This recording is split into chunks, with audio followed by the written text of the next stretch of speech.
Holy shit. I have got a awesome show for you tonight. Welcome back, boys and girls, to another episode of Comics and Sweet Tea. Just a few little bit of housekeeping. Want to let you guys know I'll be in New Orleans at Fan Expo in January 5th to the 7th. I'd love to meet you guys. Just come hang with me. I'll be there for 3 days. Bring the kiddies. Don't let them read my books because they're mature. Don't do that. But it would be awesome to meet you guys. I'm so looking forward to this con. This is my first con on the other side of the aisle. So I'm going to be a little nervous. Yes, I do get nervous. I know it doesn't show that much, but I do get nervous. And I will be nervous at that show. So, also, another thing, I've got up the pre launch page for End of Days Chapter 4 on Kickstarter now. Just the link is in my bio, or you can just jump on Kickstarter, type in End of Days. It should pull up, maybe. I don't know. Best thing to do is go to my Instagram page. The link is in here. It'll take you straight there. Jump in my bio, hop over there, sign up. That way, when it does launch, you know, they'll tell you, they give you a notification, and you can jump on. All right. So I've said, wasted enough of you guys' time bullshitting about me.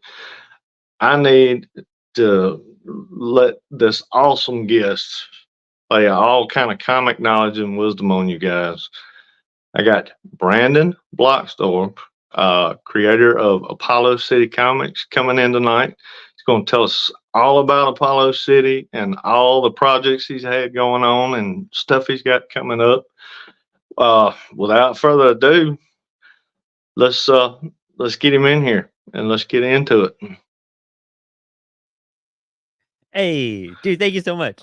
So awesome to have you in here. So awesome. It's fantastic to have you on, Brandon. Dude, thank you. We were just talking about the show, like, both being hosts on podcasts and the Yeah. awkwardness.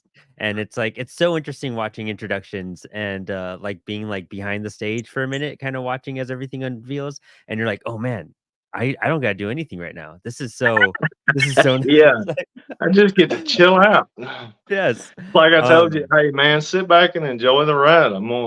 We're basically, we're gonna have a conversation, and see where it goes. I've got a couple questions I usually hit everybody up with, but for the most part, we're just gonna talk, man. I don't really have a formal setup.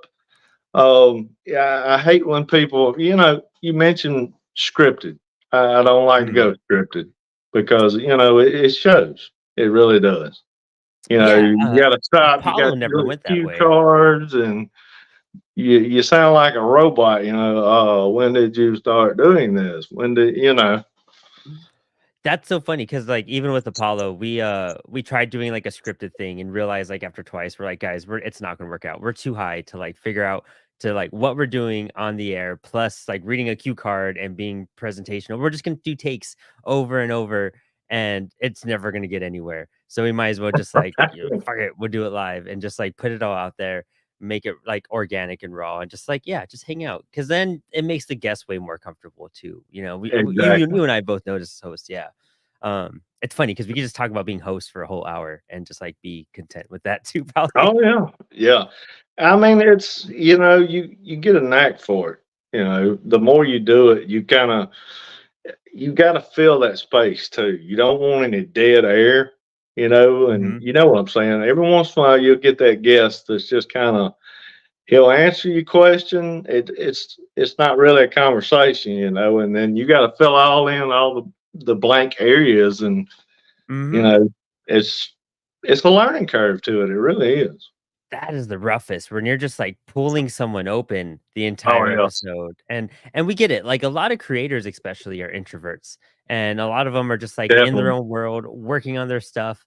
I think we're kind of fortunate where it's just like I kind of do this on the side as like almost like a side gig, podcasting and everything. And then the comics I do no matter what. So it keeps me at least talking to people and in rotation, fresh minded. If not, I bet I would be very closed up and be like, I don't even know what to say. Like, but now it's like, oh, that's why I have a show. I can just talk all day. Yeah. And talking about that, I just seen I seen the post where you're going to be doing a show for Comics Wellspring. Tell me how that happened? Oh man, yeah, that was I'm really lucky for that. That's the new project just starting up. The first episode launched on Tuesday. We'll be having 2 episodes a week come out, and I'll be interviewing indie creators, pretty much people who have printed with Comics Wellspring because they have such Gotcha. a large amount of people going through them. I discovered that at San Diego Comic Con, and more that I've become integrated with the indie comic scene. So many people go through them. And I had met the team of Comics Wellspring at Baltimore Comic Con last year. It was kind of a weird time because I was out of a job.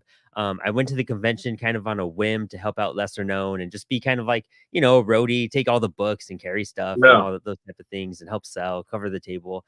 And we became connected, started talking, had a few discussions, and we kind of on together we kind of formulated a show without realizing it. And we had some talks early in the year, and we've just been working on this in the background. We realized what Comics Wellspring has been doing for the indie community, what lesser known comics has been doing, and what Apollo City Comics has now been doing as well. And we kind of just put all these things together, and we've done something that no one else has done before, in the sense of like a group of comic creators are teaming up with their printer to boost their comics and other indie comics, and also have a connection with sending out books and fulfillment and getting all these supplies and everything. So we're kind of networking with someone that's trying to boost their own company, and it works for everybody. It's one of those great win-win deals where no one's losing out. Comics Wellspring, it's creating the show. They bring on an indie creator who's a podcast host already, and they Right. have that person just interview all the other indie creators. It's like a great formula we've kind of come up with, and we're like, everybody's just going to benefit because now we're putting indie comics more on the forefront. And it's like a different level than indie comics. It's not the dark horse image what people generally think of as indie comics. This is like, Right. Dan Price just jumped in, and Bigfoot Knows Karate, things like that, like the actual underground indie comics here. Exactly. Yeah, let's say we got Art Victor Medina while we're talking about the chat. He And we jumped got in to my say hello, gentlemen. We got Megan Slonecker. She's saying it's 8 o'clock. Where are you? We're here. We were a little late. I apologize for that. It's all this guy's fault. This right here. This guy. Oh, Dan, it's awesome as always to have you in, man. always. And Dan, Dan Price was a big part of this too. I can't like commend Dan Price enough because yeah, he was there that year at Baltimore when I went to go, and all that stuff was going on with me, and things were real like conflicted even with me. And hanging out with him, we had just interviewed him on Apollo, so we had just become acquainted, and we got to meet in person, and just listening to like what he's done and his support and even his involvement with CWS kind of put me in that position where I was able to network with them and come about and just kind of like become buddies. Dan was part of that whole entire thing that was going on that weekend, and I really feel like his support really helped this whole podcast come about too. Even though it's like it was very indirect, but it was still like a very prominent part of what yeah. happened to create that connection. I tell you, I've met so many incredible people through this whole process. I mean, it's just there's so many good folks out there in our community that want the same things we do. They realize it's not a competition. Most folks Yeah. are still trying to figure that out. Oh, It, hands it's down. it's not. If one of us does good, we all do good. It Hmm. uplifts indie comics, and as soon as all the creators start realizing that, we'll be in such a better place. You know, Yep. Yeah, I think that's the cool thing about indie comics right now too, is that when you go to conventions and you table with some people, all of us, we'll either try to buy each other's books, maybe we'll give like a discounted rate, but sometimes it's like we'll just trade books. And it's yeah, really so that we could have each other's books in each other's hands. We're sharing the art, we're sharing the love, we know the cost, we know what went into it, and it's more of like an appreciation thing. So when you get home and you're going through your stack and you're remembering the friends you just made because they know the struggle and the strife. And it's like, it's so hard right, selling your book at a convention, getting people's attention who are there for, big names.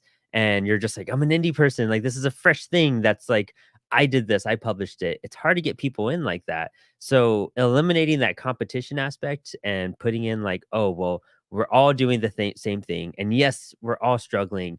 But like if we all help each other out, we could help each other find our demographics, you know? Sharing each other's stuff on stories is a painless thing to do.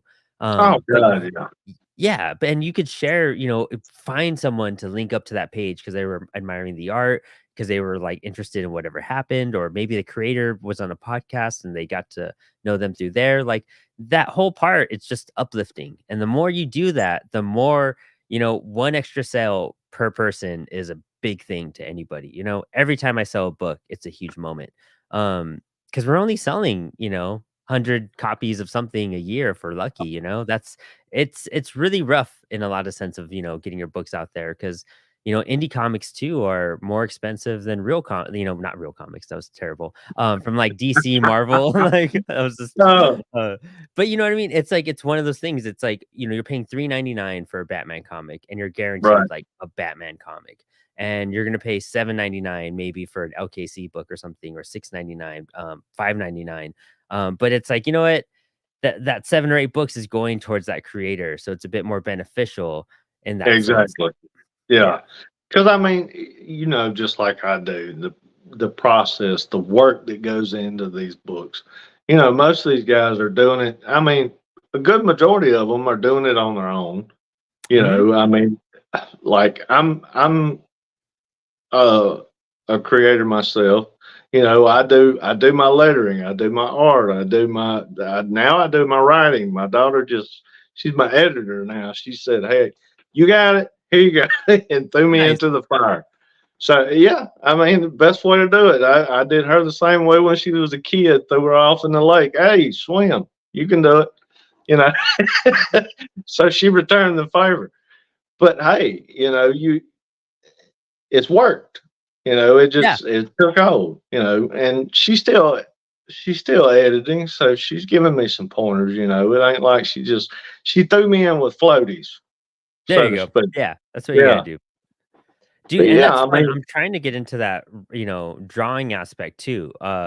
Something about indie comics that's so uplifting is that it's always like, it really changed my perspective a lot, is that, I grew up reading Marvel and DC, and you start drawing and you're just like, I'm never gonna draw like Todd McFarlane or Jim Lee or, you know, Tony Daniels and whatnot, the people I really admired and I was really getting into.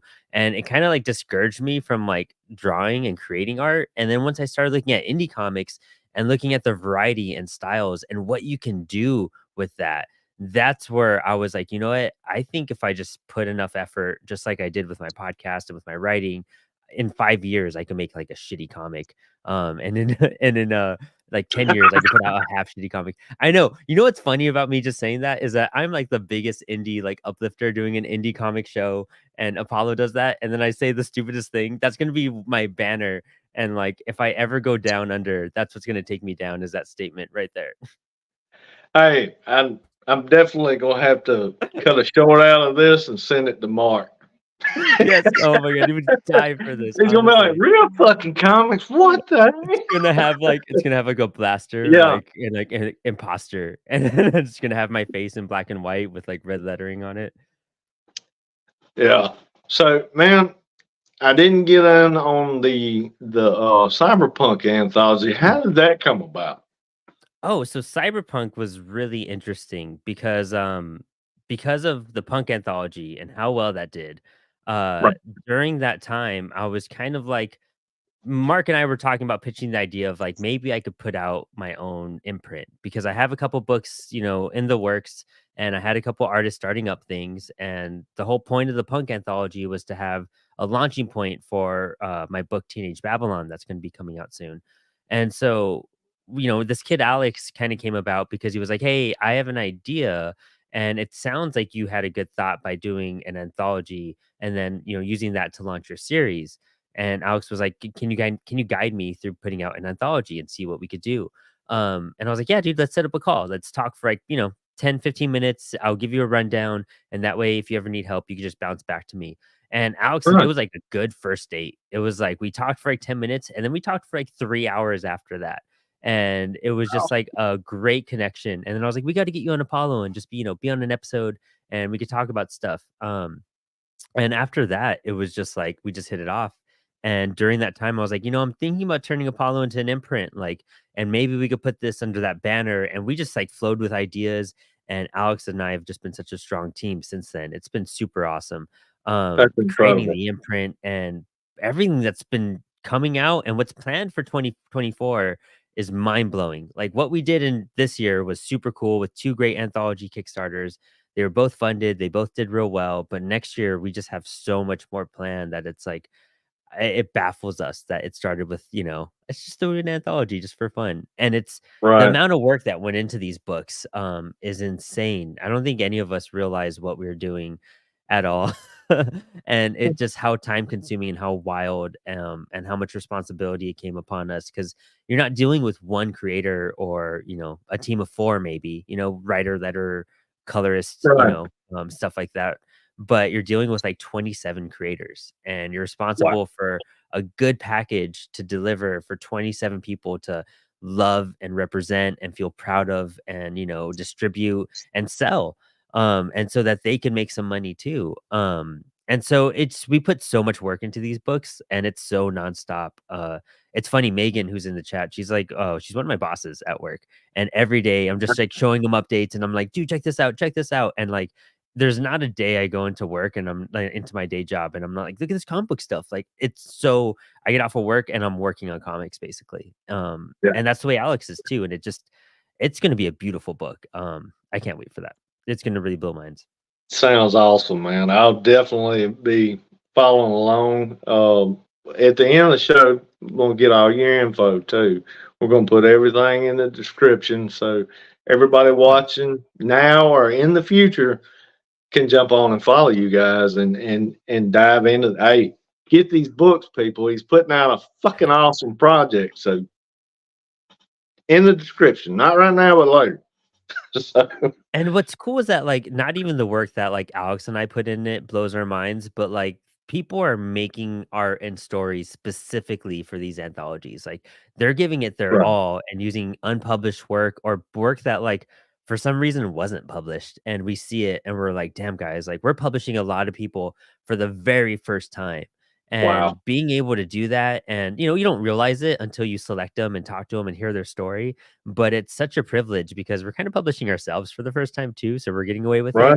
But to be part of a collective and we're all doing it together, again, it comes back to unity and uplifting. Like we're just as excited as hyped for as everybody else in these books.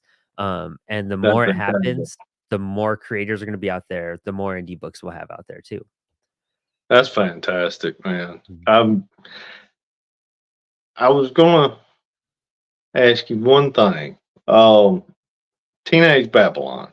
Yeah. If you could turn out, I don't want you to give any spoilers, but if you could turn it into another medium, this is going to be kind of a two-part question.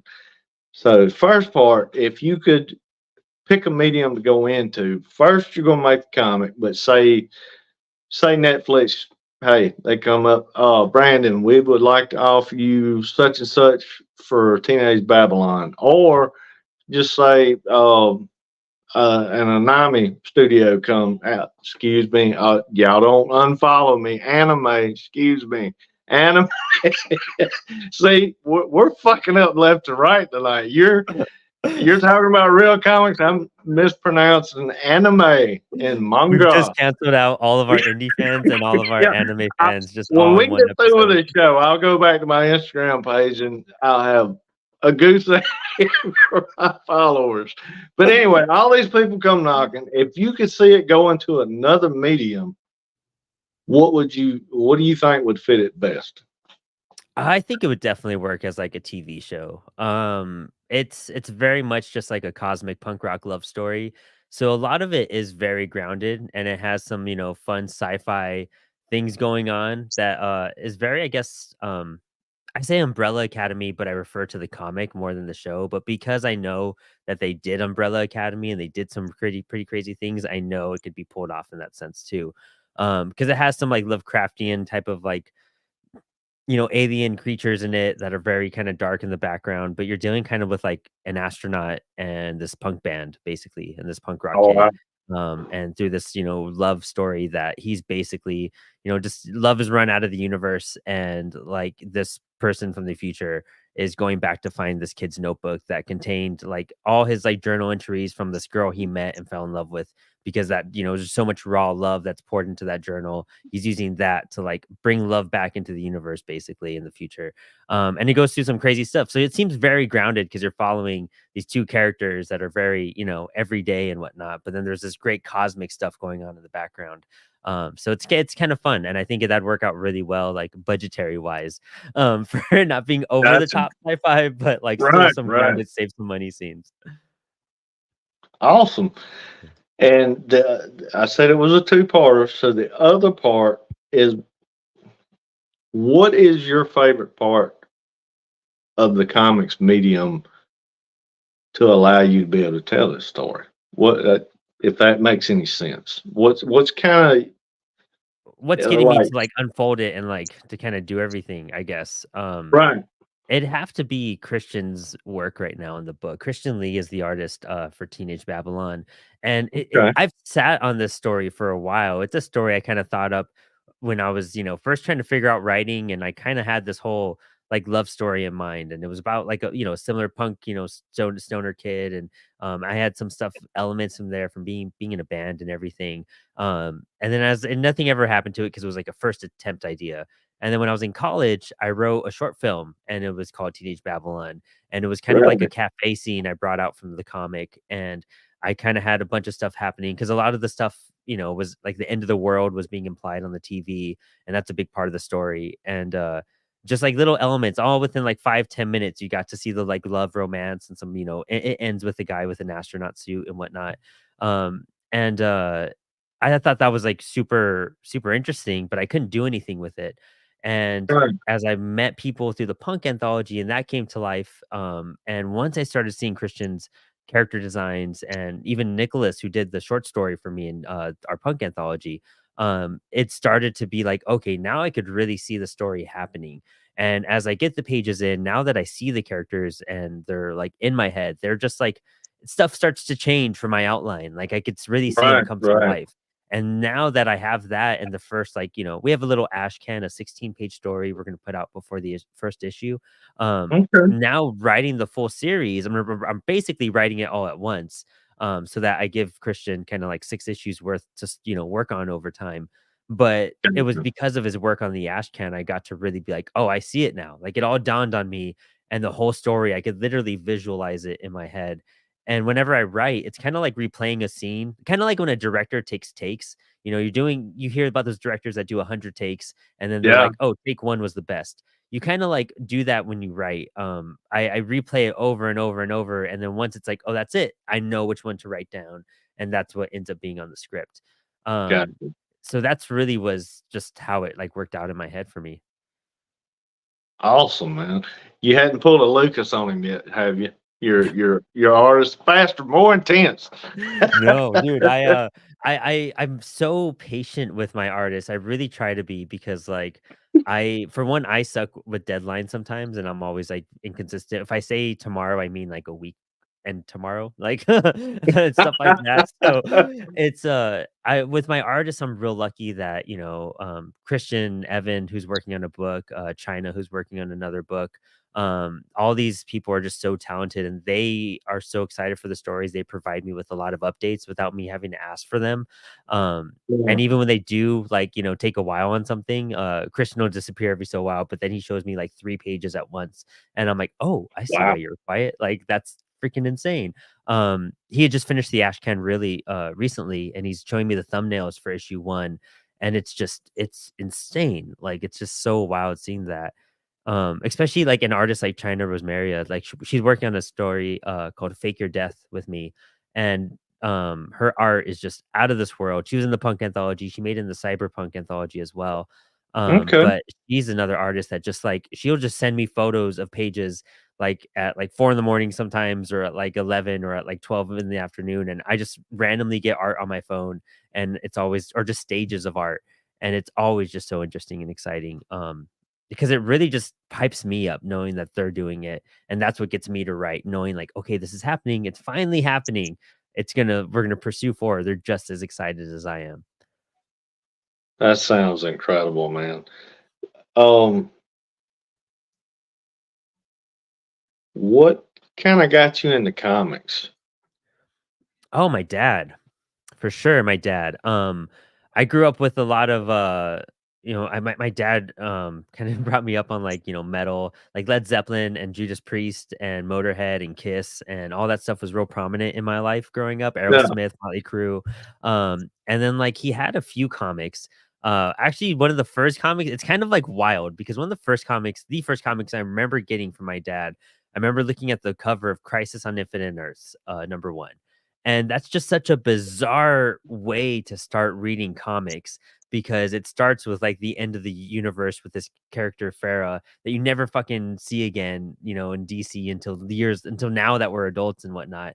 But Crisis on Infinite Earths, the '80s series, got me into comics, and so did Kiss. Like my dad just showing me really? those two things. Yeah, like Gene Simmons, like on stage with Paul Stanley and like the outfits and the makeup, and then looking at characters like Spawn at that same time, like, to me, it all clicked and it all made sense, and seeing, bands like Motley Crue go on stage and put on a costume and makeup and, like, be somebody else, to me, that's all superheroes, you know? Yeah, M definitely. I get that. yeah, like, to me, I just made that connection, and I was just like, "I love this," and, as you grow up, you kinda go through your phases in life that you go in and out of comics, and I think I think sometime in high school, a friend of mine was showing me some, like, Flash books he was really into, and I got really into The Flash and Green Lantern for a bit, and I was like, "Oh, okay, cool," 'cause I grew up a musician, and I was always just doing music. I never Okay. went really into writing. And so, like, when you're in a band and you're like, "Oh, well, I see pictures of the Ramones and Metallica with comics. I gotta read more comics again." That totally makes sense to bring that into my music studies and everything to give me a break. And Right. comics just kind of became that escape again. I was going to the store every week. I was like, had a weekly pull list. And, after a while, I think I hit a point with the band and with the girl I was dating at the time. Everything was kind of falling apart. And music just wasn't my like spiritual escape from things anymore. It became like Gotcha. a very disciplined, I can't do much with this like type of action, and I lost the fun and passion out of it. And it just felt so constrained. And when you have an art that feels constrained, it's not really art anymore. And Exactly. just writing became an escape, and comics, it was a hope, honestly. Like I was trying to either aim for like prose, film, or comics, and whatever went out first, I was like, that's the avenue I'm gonna take. But I always kind of hoped that comics would be it no matter what. Gotcha. Yeah. Well, I'm gonna see some back. I kind of had a brain fart, so that's why I just jumped to of what Oh, yeah. got you into comics. I had a thought going, and I lost it that quick. I don't know if it was a flashback from back in the day or what, but I just lost it. But anyway, jumping back on writing, would you say with your artists, Mhm. are you doing the Marvel method? Are you being super descriptive? Kind of take me through that process. So it varies for each artist. Christian and I will give him a full script. And basically whenever he has an idea, I kind of know it's better than mine. And I say, do that. Like just go with that. Like vibe with that. And he really likes a lot of details so we could get a general idea of where to go. Like he needs a good push. Which is awesome because I could really flood references in there. I could flood little trinkets and ideas, and he's very good at bringing stuff around like in a story too. So that's why I really want to write all of Teenage Babylon at once, because he's a creator that like he wants to put little gems inside of the beginning of the story so it pays off at the end. So stuff like that we like connect on about, but the story I'm very much in charge of, and I basically do all the story aspect. He just really elevates the visuals like tenfold. He's really what makes it come to life. And just like any artist, but like his work on it, he just transforms it. He takes what I have and he's like, cool, I'm gonna do my spin on it now. And it's awesome. And I love that. Evan and I just started working together. We're doing a book called The High Adventures of Weed Wizard and Bong Boy. And Oh wow, it's like, yeah, it's my stoner comic I've always wanted to do. And it's about this that's weed awesome. wizard. Yeah, I'm so fucking hyped about it, dude. It's about Weed Wizard, who's kind of like a spin-off of like Miracle Man from Alan Moore, but like he turns everything into weed, and then his Oh sidekick wow, is a bong that skateboards. And he fights like that's bad fucking guys. awesome, man. I'm so excited. Evan's working on concept art and the first issue right now. But he fights guys like his villains are like the Dub and Reggie and Dimebag and Nickel, and they're all Wow. like, just like the Reggie Weed and whatnot. And then he's going to go, there's a cosmic storyline we're working on where he fights Gravactus, who's like a Galactus, but he uses the world to like as a gravity bong. And so Oh wow, he's a planet damn, smoker, Gravactus, the planet smoker. And then he teams up with yeah, the Silver Swisher to like defeat him. And the Silver Swisher is just like this blunt road dude and everything. So I'm so excited for that book. There's gonna be so much merchandise for that. I'm that gonna try to sounds get like it's grinders gonna and be a shit. hell of a lot of fun. It's For so damn it's so sure. great. And Evans like has such a cartoony like that would be a great Adult Swim cartoon. And Evans, Gotcha. character design very Right. like Venture Bros kind of, thin figures type of stuff. Like I really love it. Um and then China, dude, Fake Your Death is a book that's totally different from all of them because her style is very realistic. But Right. well, with Evan, our scripts, I kind of just give him a script and he's basically writing it. We're still working out a lot of kinks. It's still very back and forth. But it's very much in progress. That's going to be a late 2024 probably release. But Fake Your Death with China Rose Maria, that's one of the coolest books because that girl has so much like excitement to make art. And Wow. we have like the way the story's set up, it's about 4 characters, and we're doing 4 little short stories before we do issue 1. Um, and it's each one is about like each character. So each short story is different. And so I did a full script, very detailed for issue 1. And she was just looking at like the descriptions for issue 2 and 3 and 4. And then issue 3 like really gravitated towards her, and I actually just in my email a couple days ago got all 11 pages of that. She did it total Damn. Marvel method. She did all the pages and she just read the synopsis and storyboarded and did the entire story for issue 3 based on Wow. that character Nick. And I'm just gonna write over it. I'm just gonna add the text and dialogue, and then issue 2 based on the character Diamond. I just did issue, page 1, this happens. Page 2, this happens, and she's gonna work Right. on it after that. So we are doing full script Marvel method and just combining stuff. And then the 4th issue, I basically have almost a full script. And she's just gonna Gotcha. experiment on that. So it's cool because every artist, we've figured out what's working best for us and what's best for them to be creative and have fun, and what still works for like my idea for the story and everything too.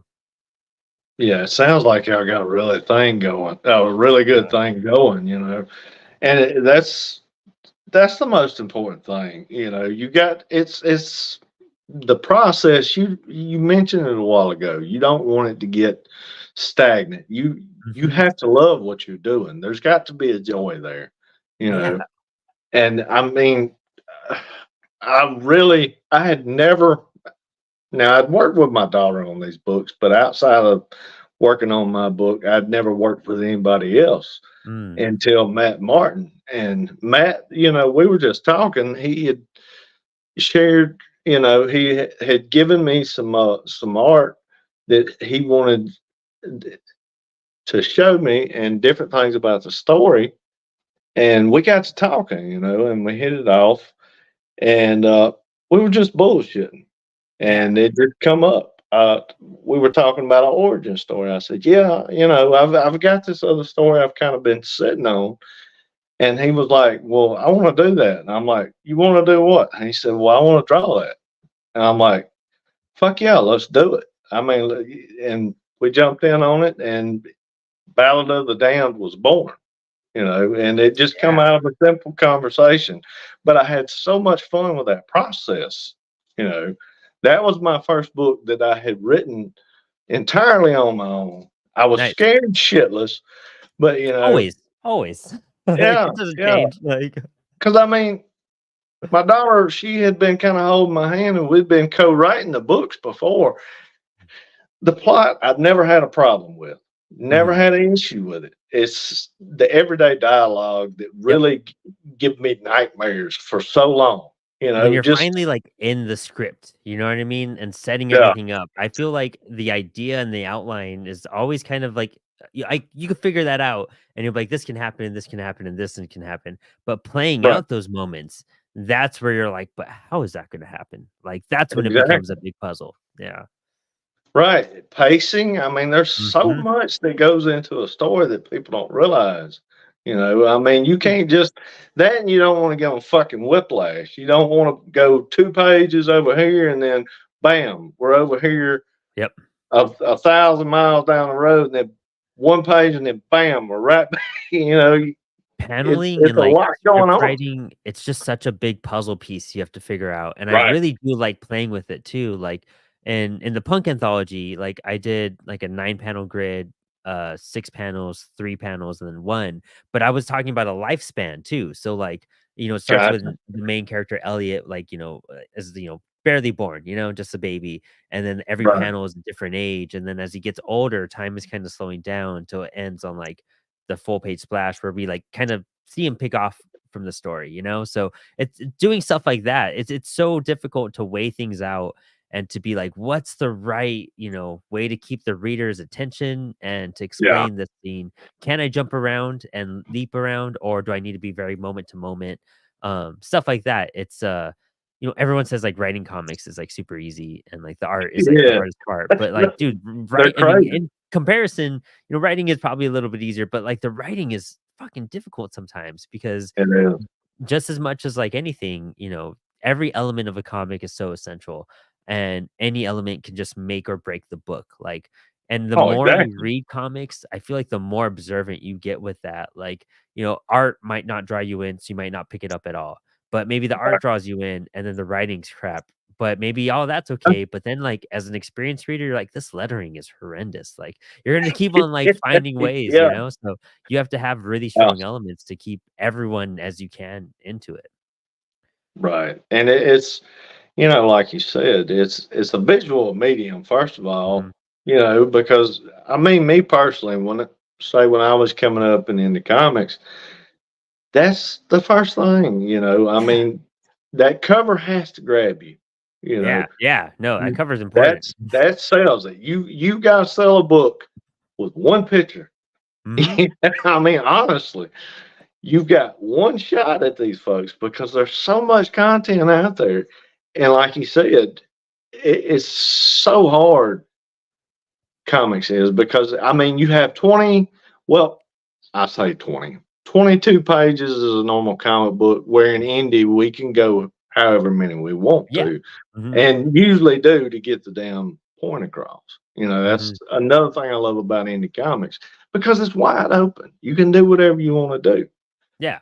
But it's so hard because you have to grab them, and you have to keep them in that one issue, and it might be, and it's got to be a damn good issue, because that might be the key to holding on to them for 6 months while they're waiting on your next book, because you're having to work 2 to 3 jobs and doing your comic book on the side, Yep. you know? Yeah, exactly. I totally know what you mean Yeah. there. 100%.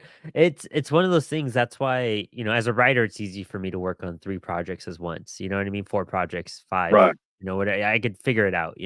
As an artist, they don't have that many opportunities because if you're kind of dedicated to 1 book, even 2 books, that's a lot for an indie artist. That's a lot. That's a Oh, lot of God. work.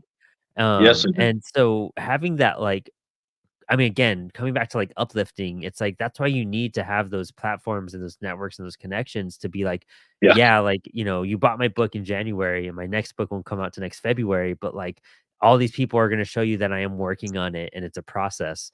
But, it comes down to figuring out what best works for you too in instances like that. I know the delays with indie comics is, like, the biggest thing I always hear about. Like, Yeah. people forget about a book because it's been a year, but it's like, you know what? It's up to, like, understanding, and it's up to how that person feels best to release it. I've talked to a Right. lot of creators and heard a lot of reasons for why they put out a comic all in 1 volume, or why they stretch it out, or why they, do 3 issues and then begin as they're working on 4, 5, and 6 or whatever. But a Right. lot of it comes down to, like, availability, like you're saying. People forget Yeah. some of us have to have, like, 3 gigs to make it by. and they're just putting out a book every few months because they don't know when they'll be able to put out that second book, but they know they Exactly. have this one to put out. So just like supporting indie creators like that is so good because like as long as you show you're invested in them, they'll keep on putting out the work. And as long as you support them when the work comes out, they'll put out another one. It just might take some time. But that's part of Exactly. the indie game. Right. And that's one of the main reasons I started this whole channel was to kind of, to give back what the indie community had given to me. Mhm. I mentioned it earlier. I've met so many incredible people through this whole process. I just jumped in this game 2021, so yeah, I'm an old fart, but I've only been in the game just a few years, and I've met so many incredible people, just like yourself, Dan Mm. Price, Mark Bernal. I mean, so many folks. The list goes on and on. I could sit here all night naming folks that I've met and become really close to through all this process. And I mentioned it a while back. Me and somebody were having a conversation, and you touched on it there. It's so easy to feel like you're on an island, Mhm. when you're doing this. We're most of us creators or artists are introverts anyway. Some of us are, you know, a lot more outgoing than others, but a lot of us aren't. So Yeah. we're stuck in our own head most of the time. And it's nice for us to have these places to go where we can talk about our projects and feel comfortable doing that and realize that somebody gives a shit, you know? Yeah, it trips you out, you know what I mean? Like, Yeah. even when I talk about any other projects I do, like, I have 2 podcasts and, like, 3 comics in the work, and it's just, like, it's always feels weird, like, I'm like, "Does anyone give a fuck? Anybody?" And everyone's very supportive, you know what I Hey, mean? I But think that all the yeah. time. I'll get through with a panel. I'm like, oh, I'm gonna change that, and then I get to looking at does it really fucking Yeah, matter? yeah, like, let me just do more, like Yeah, and that's why I really don't worry about quality when it comes to a lot of, like, Apollo's work. Apollo is a rough podcast because it's, like, my first podcast. I made it out of a bedroom basically, and it was just winged it every single week. yeah, And that's kind of what you need to do. You kinda just need to wing it, yeah, and every week you'll figure out something new, or you're just gonna mess up a whole lot and learn about a whole bunch of things because you messed up so much. right, Same thing with drawing, same thing with writing, same thing with any process. And once you accept that, like, you're gonna suck for a while. First, like, yeah, 3 months, no matter what, are just gonna be horrendous. And then it's gonna be kind of okay for like a year. And then you'll be kind of all right. And it'll just get better yeah, from there. But, like, it's exactly. just a rough. I think I learned that real young being a musician. It just took me a while to translate that to other mediums, because I was so transfixed on learning bass and guitar and piano that, I knew once I started a new instrument, I'm like, "Of course I'm gonna suck. It's a new instrument, blah, blah, blah." But when it came down to, like, Right. writing and drawing, I just thought I'd be naturally good at it for some reason, and just like, "Oh, this takes just as much effort as." I used to play bass Yeah, 8 hours a day and, man, well into, like, when I was studying bass in college, I would, work, a 40-hour day job and go to school in the morning. So that means I'd practice from, like, 10 PM to 2 AM and then repeat the well, cycle. And that's sometimes that's what it takes. Of course, I was younger then. I could do that. I can't do that anymore. I'm too old. no, But, like, that's what kind of dedication it takes no matter what, if you're gonna be doing anything creative. And just take your time. You'll figure it out because nobody gives a fuck. That's the yeah, prime thing, like, nobody cares. What they're gonna care about is once it's done and they see it. That's when they're like, right, "Oh, fuck, this is awesome." They're gonna commend you on that rather than not yeah. commending you at all. No one cares how long it takes. It's just you doing it. Well, we talked about it earlier. People smell bullshit a mile away. They know it, and it shows in the work. Mhm. First off, I mean, and art is in the eye of the beholder, and so on and so on and so forth. But I said all that to say this: you put your heart into it. That's the main thing, Yeah. because Yeah. people, you put it out there, and you'll grow your following. Mhm. You don't go hunting folks to bring them. You put it out there and they'll come to it. That's the way it works. You Yep. know. Yeah, dude, honestly, because, like, Apollo has been a podcast for 5 years now. Like Oh, wow. we never had that many followers until the last like 2 years, and it's never really become a thing until the last like 6 months. I feel, but probably a year, probably about a year now. It's turned into a bigger thing. Um, but, like, yeah, nobody listened to the show for the first 2 or 3 years, like and it was one of those things, it's like you realize you gotta do it for yourself too, Right. and it's something I just wanted to do. I wanted to be like Kevin Smith because Fat Man on Batman was a great show. I had discovered Word Balloon, which was another great Hell show, yeah. like yeah, like, I love those interviews that you get for comic creators and whatnot from, like, Fat Man and Batman, Yeah. those early episodes I really I admire. That's love how I those. discovered Grant yeah, like, that's how I found out Grant Morrison and all this stuff when I was trying to get Yeah. into, like, comics again too at that time. Um, and, that's the thing, you just do it and do it and do it, and eventually, dude, it took me 5 years, but, like it took me 4.5 years to make a comic after starting my podcast, and the whole purpose of starting the podcast was to try to network to make comics. My So it's like comics. Wow. yeah, it's like you just keep on going, and if you're consistent and if you I don't know, you have good enough personality like you do, like, you're nice, you're formal, like, you just want to encourage and uplift and help people out, things will kind of just happen naturally. If that's your They goal to really make will. comics, it'll happen. You just kind of got to get up and do it too sometimes. Exactly. And that makes me think of something. Host to host, what would be your dream interview?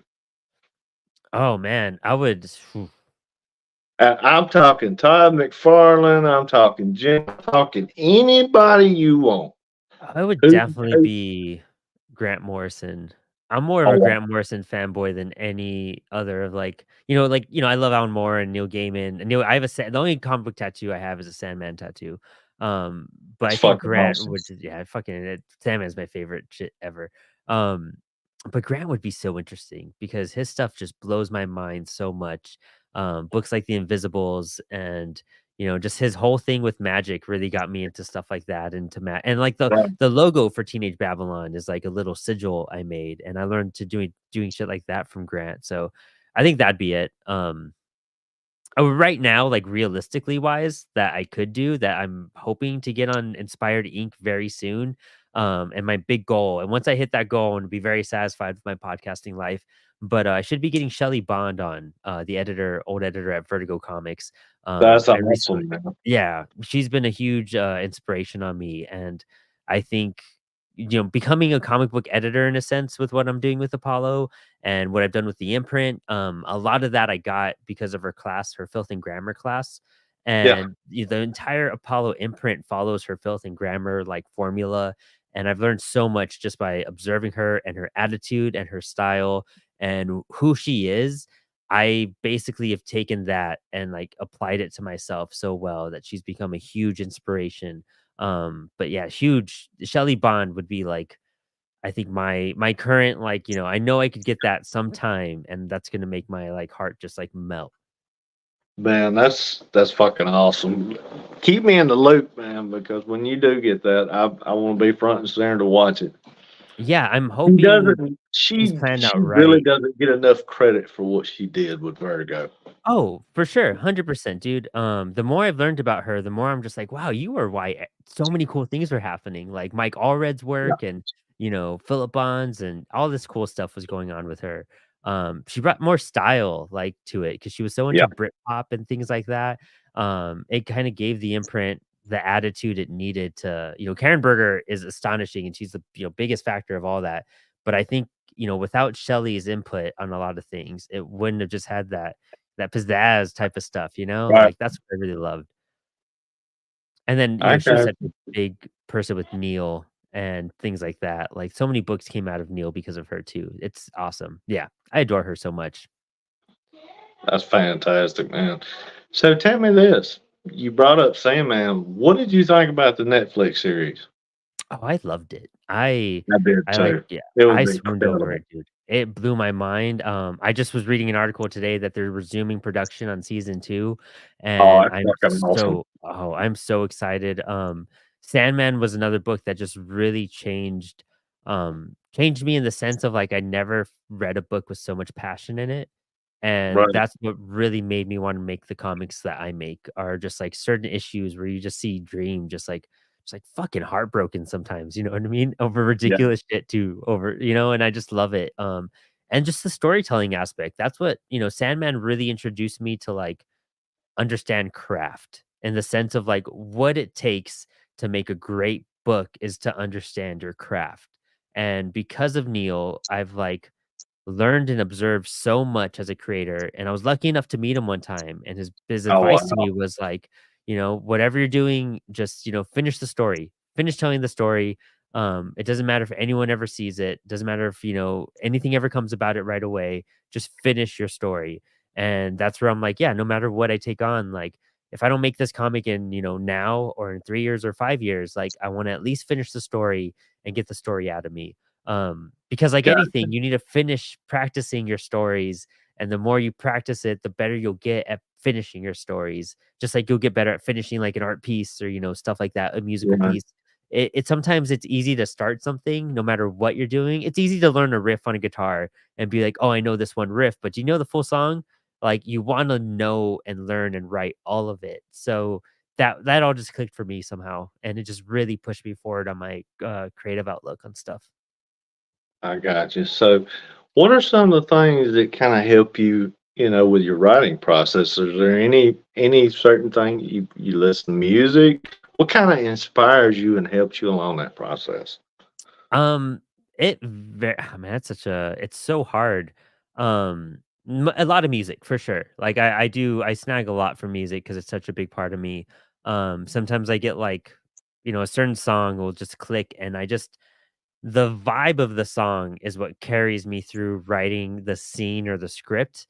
Gotcha. And it might not even be lyrically or whatever. Sometimes it's just musically, like it just hits me, and I just have like a certain beat I hit with the story.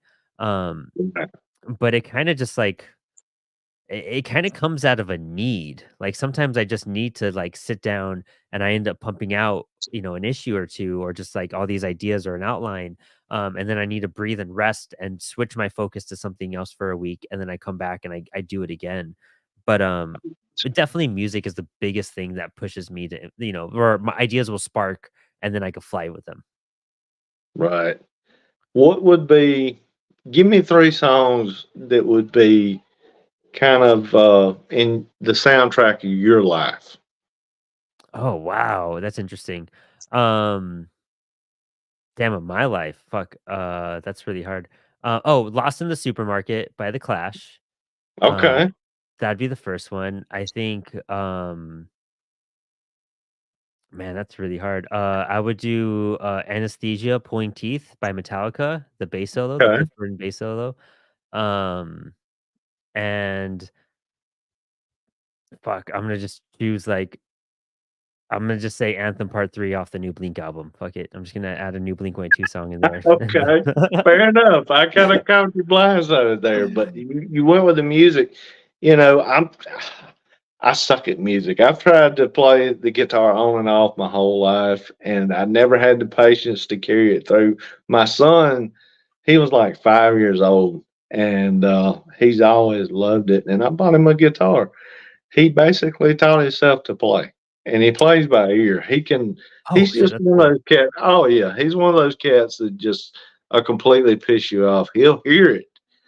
I He'll was go in so his bad at that. room. Always. He'll Always so go in bad his at that. room. You'll hear him twiddly, twiddly, twiddly for about 5 minutes, and then he's playing the motherfucker. Oh, You know? man. Yeah, he's that guy. So it skipped me. My mother was musical. She played the piano. Oh my God, I can remember when I was little, just sitting there at her feet for hours while she would play the piano. And but it skipped me. My son got she played by ear too. My mother did. So yeah, it I got the art. Nobody else in my family draws, but I would almost trade it to be able to play a damn good riff on a guitar. You know what I'm saying? Just to be Man, the I don't cool know. kid, just one. Dude, that's like, it's such a hard trade-off too. I guess because 'cause I'm like a former musician turned comic book maker, I would just rather draw no matter what. But it's like, You I always mean, want what you don't yeah, have, you yeah, know? Yeah. exactly. Honestly, very true. Because the more I draw and stuff like that, I'm missing my bass and my guitar so much. And they're right here in the corner. They're always out. I just never pick them up. It's become like, furniture at this point, sadly. But like, it's always good to have it there because like I love being able to pick it up and still be able to play. And I kind of surprise myself with what I can do. Um, that's always, I don't know. Honestly, that's super cool that your son is doing that because of that. Because a big reason why I did music was because of my dad. I mean, growing Really? up on rock and roll and just seeing all that, and like I guess his admiration for music and stuff like that really just he would take me to my first concerts, things. And so like I was like, "Oh, music, that's a pretty dope avenue." And once I figured out that, like it was kind of to make my dad proud in a sense. Um I gotcha. and I think that's why I kind of flooded that way, and it's weird how, like, my dad introduced me to both comics and music, and I tried music for a while, and it didn't really pan out, but then I was like, "Oh, well, there's still comics. I'm still kinda doing something to, like, like, in his admiration." Not that I ever needed that, he's a great dude, my dad's the shit, but it was, like, kinda like, I do that for him, and I kinda I got those got you. traits because he introduced me to 'em. I completely understand that, I do. Yeah. Yeah, my son, he's in college. He'll be finishing up regular pre-med in in May of next year. Yeah, oh my God, he's my superhero. There I you mean, go. Dude. honestly, I mean, yeah, he, my son is my bud. Yeah, he kind of got away from me for a little while, I wasn't cool anymore, but he Oh, yeah, it slowly happened. come back around. We Yeah. all go through that. Yeah. But Exactly. yeah, he's he constantly inspires me, because he doesn't. I see a lot of a lot of me in him. Mhm. He's got that same little evil twinkle in his eyes. He's completely full of shit, just like I am. But oh my God, the brain on this kid and the talent. He doesn't realize that he's got the world by the tail and he doesn't even know it. It's Yeah. amazing to me how naive we all were at that age. Oh, dude, yeah. We had everything, and we didn't even know it. We didn't No. appreciate what we had, you Of know? course, dude, oh, hell yeah, I think about that all the time, and it's one of those things, and, like, I'm, like, in my, young 30s and whatnot, but even then, I'm just like, "Damn, dude, like, so much I had or, was so much easier," things like that, and you kinda look back on those things, but it also makes me appreciate, like, stuff that I'm doing now that I never had the balls to do back then, like, do follow comics and art and things like that, or challenge myself by drawing, and it's like, man, there's No, so many cool payoffs that I miss, but then there's like, I am way stronger now because even though I lost a lot of those things and those fragments, like at least I'm doing something now. There's more purpose behind it now than when I was younger. But I do wish I was more open, like when I was younger, to like do art and open my avenues and not be so scared as a musician too, and kind of really open myself up more. I got you. I got you. That's another thing. I was thinking the other day. I mean, hell, I'm 46 years old, and I was just sitting there thinking. I was like, I've always wanted to do this. I Hmm. mean, ever since I was a little boy, I wanted to make comic books. Ever since I first laid eyes on my first comic book that my grandmother bought me, this is what I wanted to do. You know, Same, yeah, I it feel you. it it, it was a long road to get here, but and I wanted to go to Joe Kubert straight out of high school. We didn't have the money for all that, Hmm. and that didn't happen, and I fell in love and life took its course, but here Yeah. I am, and I think it was perfect timing. You know, I used to get mad because I didn't pursue it at that age, but honestly, I don't think I would have had the appreciation for it that I do now. You know what Yeah, I'm maybe not saying? even like Because the show and stuff like that either, like yeah, so much more is accessible for what you're capable to do now. I mean, it's right. almost like, I've talked to Dan Price about his history of doing comics or like Drew Andrews and whatnot. And it's like so much has become available in the last, 5 to 10 years on making comics that just weren't Oh around God, yeah. before. It's And perfect COVID timing. Yeah, spiked it all, to be honest, like, yeah, creative outlets and whatnot, like, that's what really kicked off a lot of people's projects, and, we see some crash and burn, but we see a lot more out there now than there was right. pre-COVID, It was a and renaissance. yeah, it really was. It's kind of Yeah, trippy how that kinda happened for us. It changed Apollo completely and opened up avenues that were never there before, and we switched courses, so it's like, it's all about doing it and being consistent, Again, like what is practice? It's one of those things. It's like when you do a riff, you're not just like when you would learn a song, you want to practice it till you know it like without thought, where you just Right. mindlessly kind of do it, Muscle and memory. Yeah. yeah, muscle memory, and you just do it over and that's what I would always learn as a musician. You just got to do it over and over and build that muscle memory, and you'll get it. And so I'd watch TV and like play bass and whatnot, and work on. I'd be walking around doing finger techniques and everything, like while I'm just like listening Gotcha. to songs on my headphones. And that's what you got to do with your art. Like you just have to like practice, practice, practice, practice, and God, it may yes. seem Yeah. mundane, but like you're gonna make leaps and bounds, and that's part of the process. And you gotta love that process. And if you don't, just don't do it then. Like you're just honestly like Right. Right. you You're gotta exactly have right. it. Because it like we said earlier, it'll show in the work. Yep. It really Yeah. will. If you don't love it, people are going to see that. And I mean, don't. I'm talking to all you creators out there. Don't get. Don't put yourself in a box. Experiment, and I don't mean sexually. You can do that on your own time too, but that's another story. That's for another show. We're talking comics. Don't put yourself in a box. And what I mean by that is, hey, if you don't say, well, I'm just a traditional artist, or I'm just a digital artist, or I'm just a painter, or I'm just a sketcher. Try all of it, Mhm. because I'd always wanted to paint. My daughter, she paints, and she's really good. And I started painting a while back. I bought some watercolors, and I sat down and oh my god, dude, I fell in love with it. I mean, I try every chance I get, I try it, and it's not for anybody else. It's just for me, you know. Mhm. But it adds so much more to what I was doing before. Mhm. I Dude, mean, yeah. you learn something from all of it, and it becomes a complete package. You Mhm. know, if you I put have yourself in a a box, that's not going to happen. I would 1,000% agree with you, and it's crazy you say that because I last year I started a live show called it was just like a drink and draw thing, and we switched it to called Draw and Shit. Because every Yeah. week we would just draw something random, so you just be drawing shit every week. And I made the in fact it's in front of me. I have like these like cool Bernie Wrightson notebooks, and Oh, what I did yeah. like last year, I just filled it up. Like, let me see if I get the right angle here. But I just like filled it Gotcha. up with like bad drawings, you know what I mean? Some of them were cool, some of them weren't that best. But like it was all full of stuff, like just characters. And I did a whole bunch of whole Inktober prompts. And this year, I was just like erasing one right before we started. But I tried to Yeah. like really open myself up, and I've seen the difference in just doing it from last year to this year. And it's just for Right. me, you know what I mean? Like, yeah, I share some of Yeah. them on social media and everything. But I even have like an iPad where I just started trying to like color and draw digitally because I was like, I'm just doing this traditional and I'm becoming more comfortable traditionally. And I've always been Yeah. scared of like my iPad, even though that's why I got the iPad.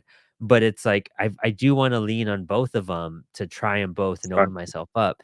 Because also like dude, if you're just like can't write one day, maybe you just draw. Like at least Yeah. you'll open up another avenue to be creative or do a podcast. You know Exactly. what I mean? It kind of keeps you Yeah. flowing a bit more and you never feel stagnant because you always know you'll be in the mood to do one of those things. And I might not be that great at any of them overall, but it's super hyped to see all these completed pieces of art come out, and challenging myself and always being interested and never losing like or being bored. That was the thing when we were Right. kids, like, you never wanted, like, parents yell at you, there's too much to do to be bored. And now it's like, okay, I definitely have more than enough things to do to not be bored ever. Yeah. So, Exactly. I mean, hell, playing with Copic markers, I mean, yeah. they're fucking expensive, but God, those things are amazing, man. The shit you can do with them. They didn't have that kind of stuff when I was a teenager, or if they Mhm. did, I didn't know anything about it. That's another thing that's so cool about what we do. Back then, who would have thought they could literally get on a free network and actually see one of their favorite creators just talk about the kind of stuff we talk about day in Yeah. and day out. I mean, we didn't have access to stuff like that. We didn't You would know have what we Comics thought there Journal was this. and It was this magic curtain that you couldn't see behind. You know, the art tools that they use and stuff like that. mhm, And I love to just sit down and watch a podcast about somebody just hell, Bob Ross for fucking crying out loud back in the yeah, day. I used to love to just watch him just to kind of see his process. yeah, Same thing with comic artists. So many of them have started their own YouTubes and stuff like that. And you can get so many tips, man, because and most of that's them what's are cool. so open with what they do and share all that stuff. You know, Mhm. it's Dude, I just love that so much. And yes, it's like it kinda makes you feel better too, because it's good seeing the process and seeing the sketches and, like, because I feel like we always look at the final work, and that's when we get discouraged, you know? But we gotta yeah, understand there's layers and processes, and there's an easier way to do it than just, like, all perfect at once, you know? exactly. Yeah. Well, I promised you an hour. We went over that. I tell you, I really enjoyed this interview, Brandon.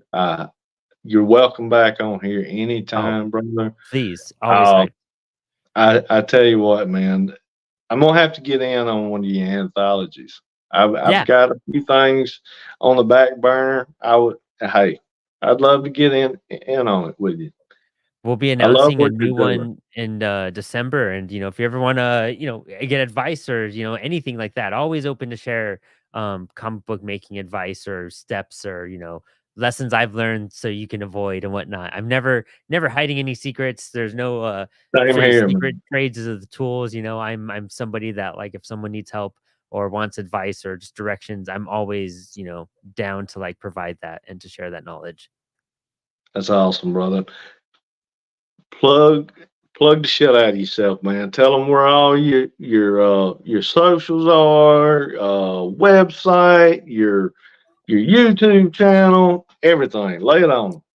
Yeah, Hit them check right out between the eyes. Bow.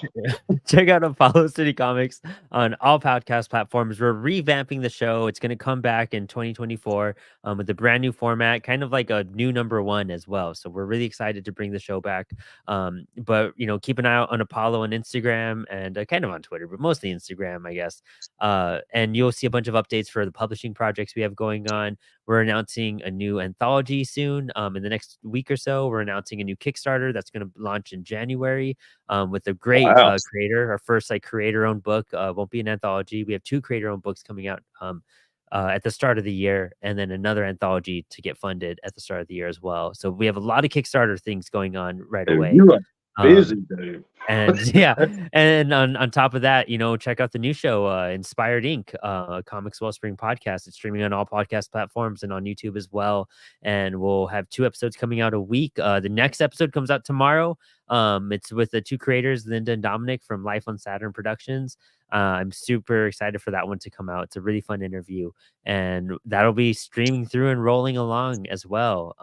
And then I'll have a lot of comic announcements with Teenage Babylon and Faker Death and the High Adventures of Weed Wizard and Bong Boy. So yeah, a lot of cool stuff, a lot of creative endeavors going on. I'm really excited about. Definitely sounds like you don't have any time to get bored, man.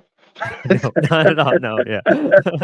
I'm still trying to read and draw during all that too. like, Gotcha. Yeah. Hey, good luck with that. Trying to find time to do all that. Yeah. But guys, get on there. I'm gonna have I don't have it in there yet, but I'm gonna have all his links in the description. And like I said, guys, go check out all this stuff.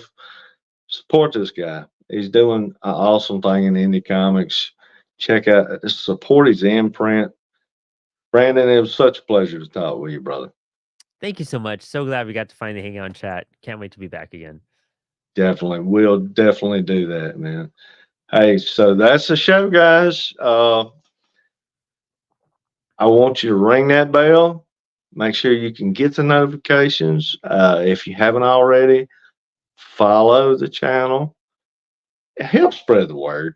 Yeah, I mean, we don't have commercials. We don't have, we spread the word through you guys. So tell a friend. Hell, tell your neighbor. Tell your mother-in-law. Tell whoever. Follow old school comics and watch Comics and Sweet Tea. Tell somebody. Y'all have a blessed one. Brandon, it was awesome. That's the show, folks. Hope you had a good one. Later.